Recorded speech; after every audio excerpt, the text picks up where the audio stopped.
Good afternoon, everybody. I'm here with a quick video doing a repair, I hope. About my vacuum cleaner. It was broken. I was just about to replace it, but I figured I would try to fix it first because it was losing suction.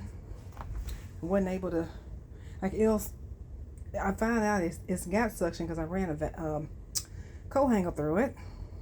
The lines were clear, but let me just show you what brand first. It was a Bissell 7. I've had it about 11 years. But when I turn it over,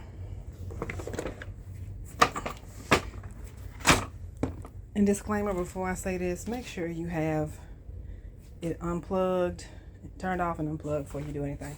So as you can see, it's deconstructed. I took this cover off. It's only about 4 screws. It's real simple. And what I discovered was the belt was disconnected. Now the roller sits right here. Matter of fact, I'll get the roller, and when you pull it, you just pull it straight up and out like that, and the belt hooks around this little metal piece right there. When I took the cover off, I discovered that the belt was disconnected. So I've went through and cleaned it, make sure it rolls freely, which it does, so it doesn't need to be oiled or replaced. And now I'm going to put my belt back on, and then we're going to see how it works. Hopefully that fixes it, because I don't want to buy another vacuum cleaner, but I will if I have to. But why not try to fix it first?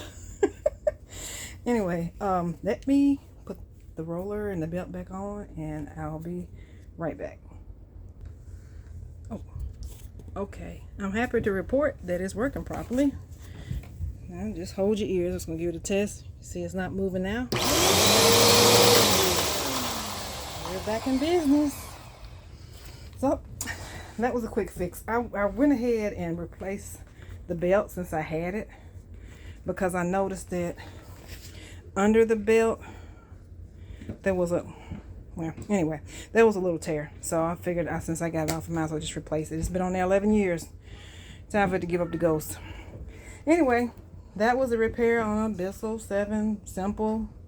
Cleaning the roller and replacing the belt. Got any questions? Put them in the comments below. Love y'all. Talk to you later. Bye.